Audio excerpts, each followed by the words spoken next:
Welcome to the Tech Matchmaker, the show where contact center challenges meet their perfect tech match. I'm your host, Gina Gibson, and in just 15 minutes, we serve up the smartest, coolest innovations shaking up the contact center industry. Whether you're searching for your next solution or just love staying ahead of the curve, we've got the insights to keep you in the know.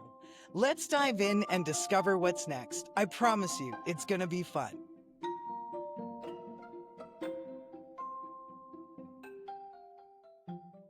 Good morning, everybody. Today we're chatting with Lindy Neustaedter, Executive Director of Branding and Data Solutions at Pacific East, about branded communications. It's great to have you here, Lindy. Welcome to the podcast. Thank you, Gina. I'm excited to have this chance to share a little bit with you and hopefully give some insightful information today. Awesome. Let's start with the basics. Why don't you tell us a little bit about yourself? Oh, well, I am one of those dual people. I spend half my time in Canada, maybe not quite half, and half in Arizona. So I'm in Calgary right now, but heading back to Arizona. And I have the wonderful privilege of working with so many different clients across the U.S.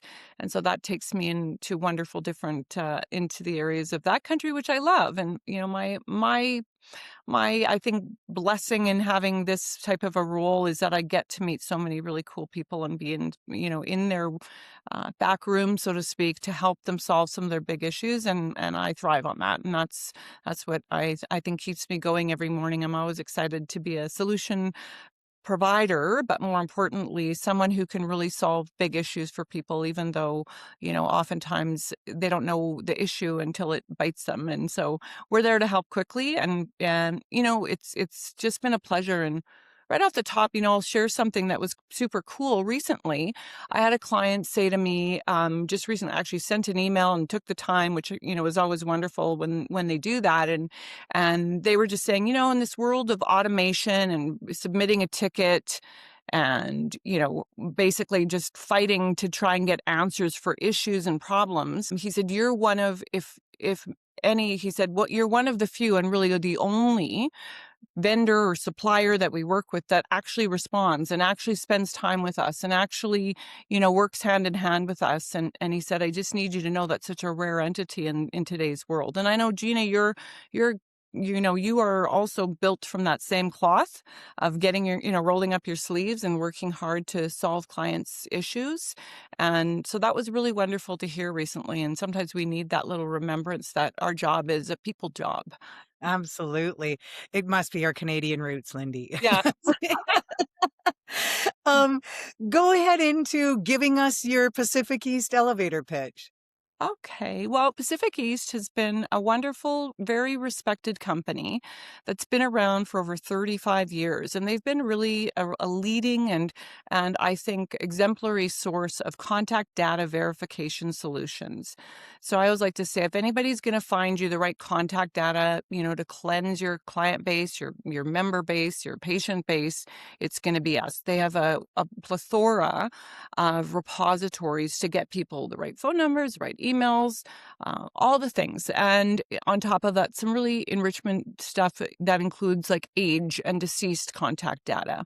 And so they've worked with some of the most respected organizations across those 35 years. And I think the testimony to them is some of them are still in the door to this day using them, and are great ambassadors of what we do day in and day out.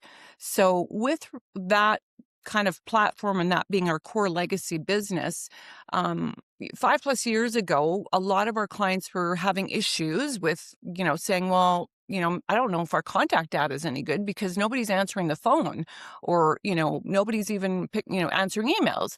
So with respect to the phone side, we were one of the originators and kind of knocked on the door and worked hand in hand with each of the wireless carriers to develop and launch branded calling as it is today.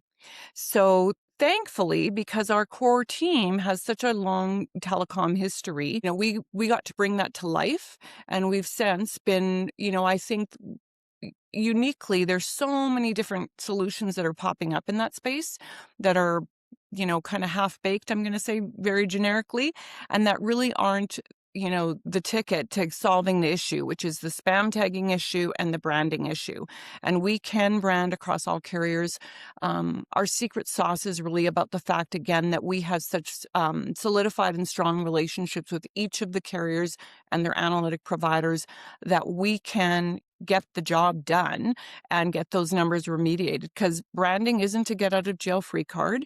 The algorithm, doesn't discern, who is a good guy and who's a bad guy. They just look at calling practices. And so that's where we get hand in hand with our clients and say, okay, this is what you're doing that could be triggering those spam tags, and we give them all the things, and I'm happy to share more about that after. But yeah, so we're, again, the beautiful thing about both of those entities, which is making sure that when you're calling out to people, you actually have the right phone number and or the email. So that is a silver bullet in and of itself, so that you're not wasting dollars with all your technology calling people that it's not the right phone number, that you don't have the right email. And that also puts you in compliance, you know, a hotbed, so to speak, because if you are and you unknowingly or inadvertently call a wrong number that's no longer assigned to Gina, and that person on the other end is litigious, let's say, we make sure that we also help with the do not call lists and the known litigator scrub. So we do that as part of that contact data. So the correct, accurate phone numbers and keeping you compliant combined with the branded calling is really our huge secret sauce. So we can not only remediate better than anybody else, but we can also actuate the numbers that you're calling to better than anyone else. So I think that's what's really been a value to the clients that we've had the privilege to work with all through this. That's awesome. And there's a lot to unpack in what you just said. And so let me start by a quick question. As we head into 2026, do you think the voice channel is still kind of going to be the most effective way to reach out to people? Or do you think it's kind of evolving into something totally different? That's a huge I think that's such an important question, right? And I would say for our clients that are now doing exactly what I just laid out, right? They're specific in that outreach. I mean, I think it's necessary to have an omni-channel approach. I don't think, one is a silver bullet for all the reasons, right? If you're doing appointment reminders and all of those kinds of things, you're not going to necessarily, be able to staff to get that call put out. You're going to text, or you're going to, do all the automated things that come alongside of that.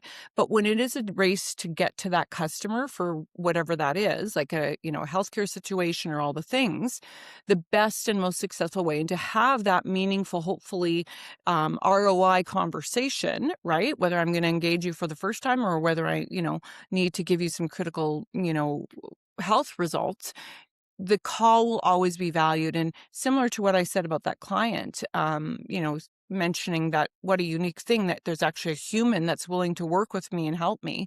I think there's so much more pushback that we're hearing from clients when they've tried to automate everything that, people, yeah, certainly we all want the quickest results in terms of whether it be a customer service request or everything else. But we also, when we need help or when we need answers, we want it now. We don't want to file a ticket. We don't want to go on a chat and then be, oh, wait, we're going to connect you to I mean, it's everybody's overwhelmed because the commodity is time. Right. And so Absolutely. time to, reach out to people, time to respond to people. We're all inundated. Our inboxes, our social media, right? It's a full-time job managing your personal email, let alone, your professional Yeah, email. So I do see and feel, because of the results that we're able to deliver, that those clients who have, kind of bought in to, call first with a branded call, text next if you need to get to that second touch point, with the number that you branded, so that there is 100%. that trust right there, right? Because there's things happening now when if you have a bucket of numbers that you're texting from, there's the whisper feature that T-Mobile's doing, right? Where they're getting an answered or a voice recording basically saying, hang up, this could be a spam number. Yeah. We're all much more highly sensitive to clicking on things or even opening an email. And if it's a call and you know who it is, like, it's kind of a no-brainer, right? Yeah. If it's your doctor, your cardiologist or your insurance broker or all the things, and there's familiarity, or even just if it's a first time encounter, and you've applied online to get a call back and you actually get a call back, you're going to answer that, right?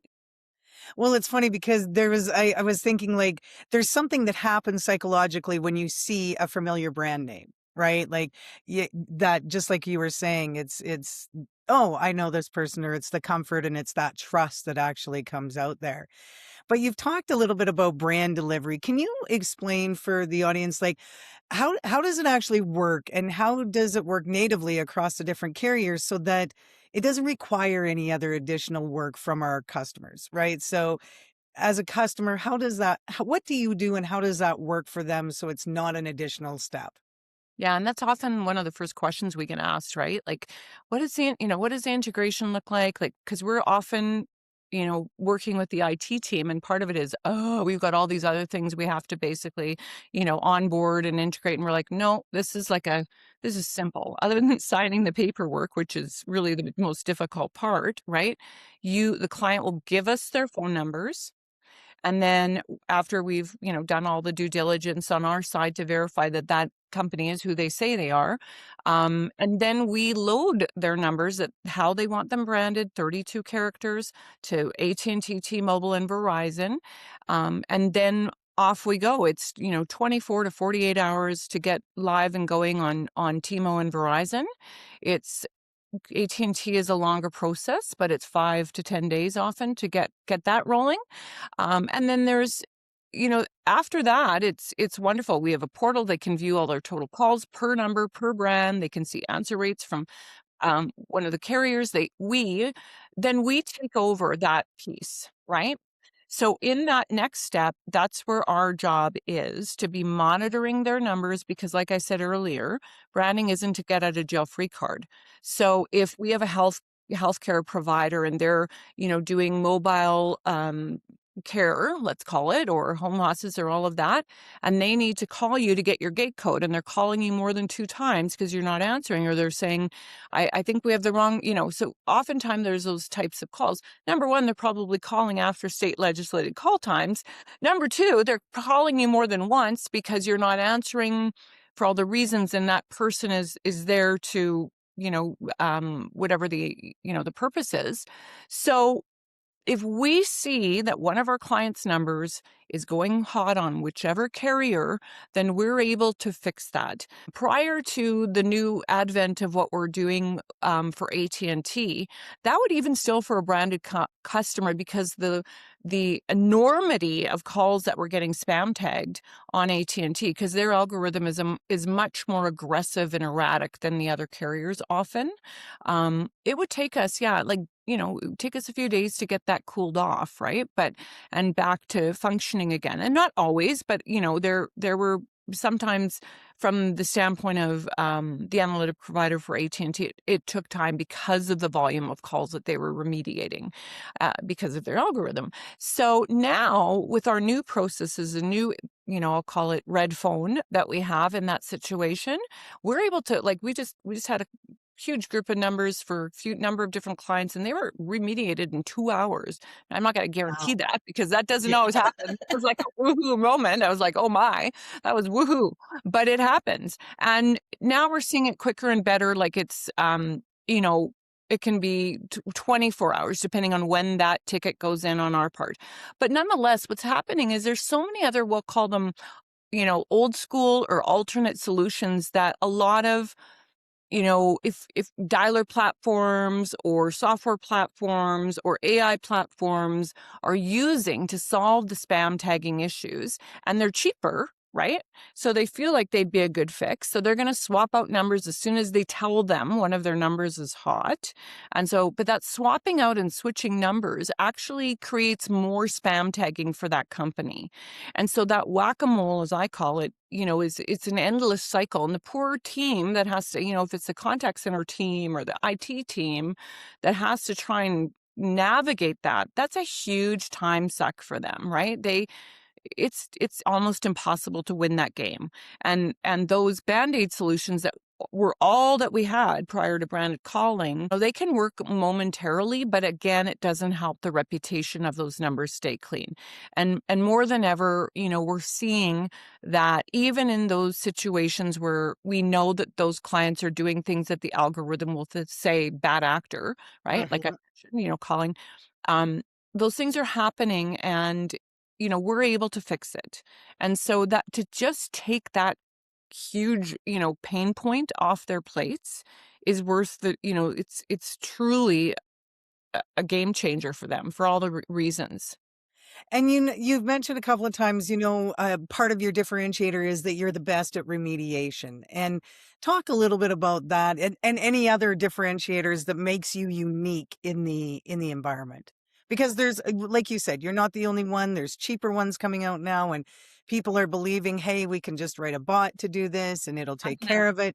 Let's kind of talk a little bit about that and why the human touch and why Pacific East is important.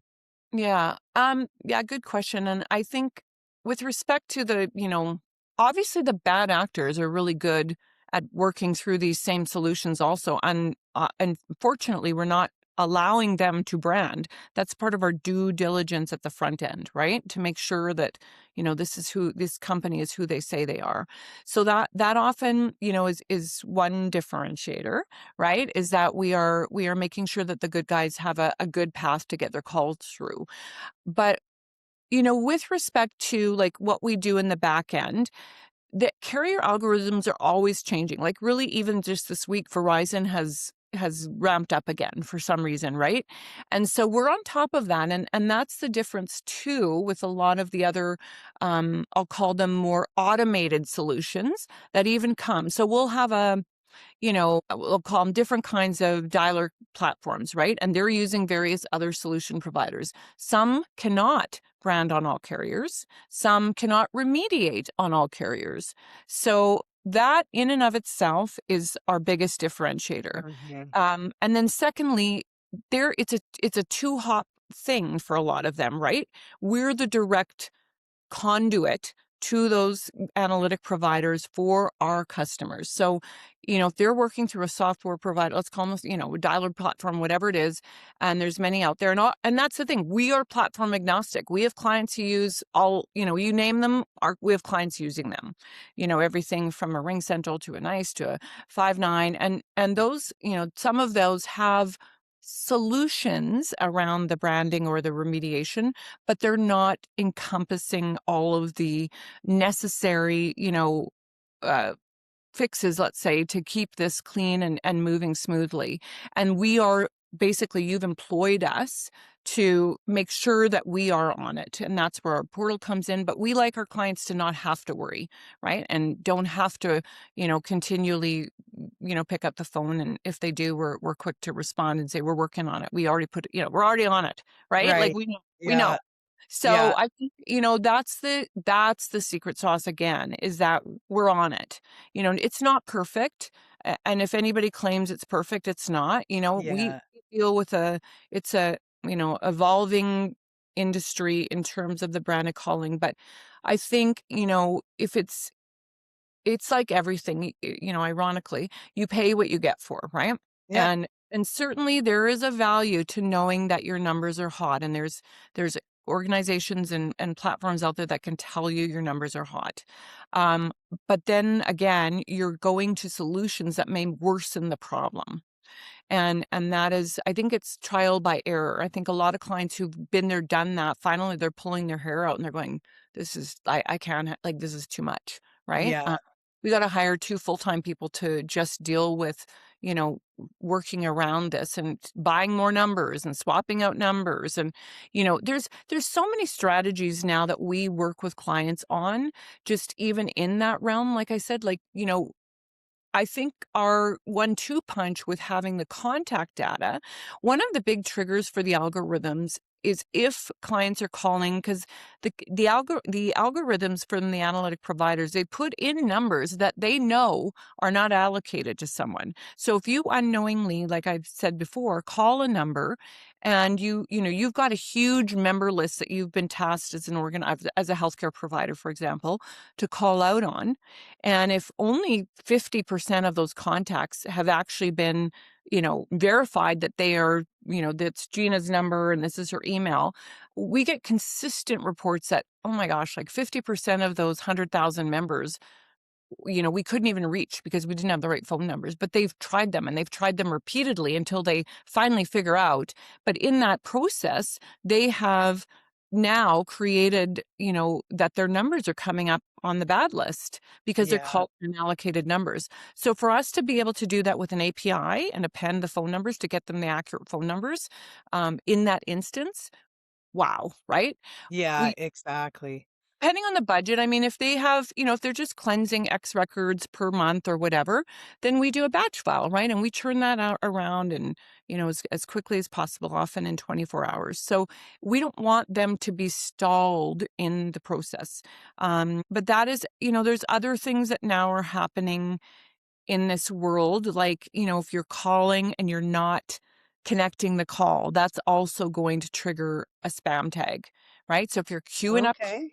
So if you're queuing up calls in the dialer and you abort that one because you're taking the live person that answered and you didn't complete the call, that is a huge trigger for the algorithms. There's a length of time that is now our recommended must do to show that you are actually, you're actually in, a real deal making a call. That's important. And, a Right. lot of times when you're using BPOs, for example, and you're paying for live time, let's call it, and you don't want that agent to leave to leave a voicemail or, complete the call because you want them to be on to the next. That again is triggering a lot of spam tagging even for our branded clients. So we're saying, I know it's money on that end, but you have to pick your poison, right? Like, Yeah, absolutely, absolutely. And that's a lot to digest. Now, I would just add that I think even like your initial story about the white glove service and about being there is probably a differentiator from a lot of the competition out there as well. As we're wrapping up, is there anything that I haven't asked you that you'd like to share with the audience today, Lindy? you know, I think we pretty much covered it all. One of the biggest things I always say to clients that are checking us out, so to speak, and I just had it yesterday, is because there's all these other companies that are popping up and I'm like, "Oh, I haven't even heard of them." And there's other, I'll call it solutions. Yeah. And then my pushback, not pushback, but my recommendation is ask them to call you and show you that they brand their calls, Mhm. that they will brand your calls. Because as in everything in life, the proof is in the pudding. And Absolutely. and then the second step to that is we do obviously a 90-day proof of concept. And although that can be a pain point if customers have a really extensive onboarding protocol, right? And they're like, so there's sometimes leeriness in that, but the beauty in that is it really is if, for whatever reason, and we scale with a client. So if they start and they just want to do a crawl, walk, run, we live in that space. We're saying just take 10% of your numbers or 10% of your Mhm. call volume. Try it out.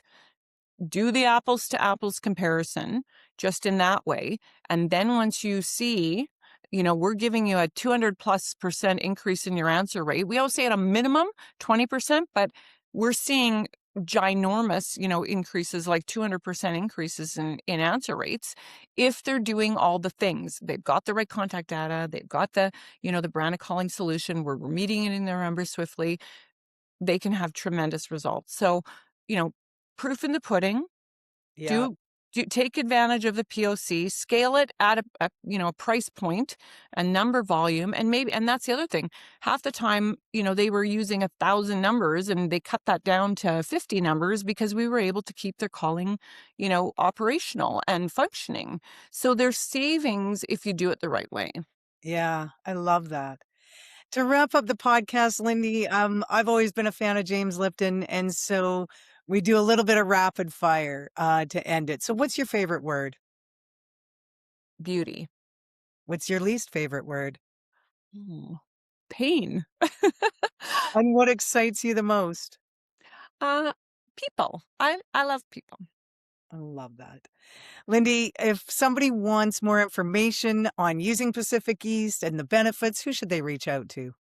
Well, I would love to intersect them and have an opportunity to share more. So feel free at my email. I think you might have an opportunity to post it, but it's very long and but it's L Neustaedter at pacificeast.com.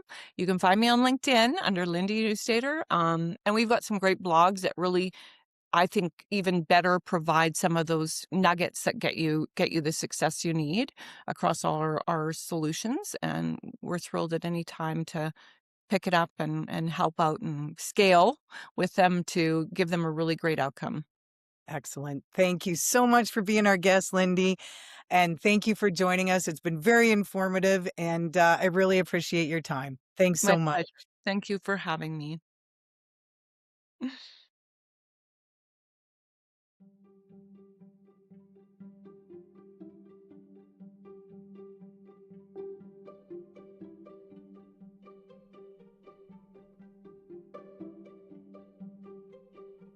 Thanks for hanging out with us on the Tech Matchmaker.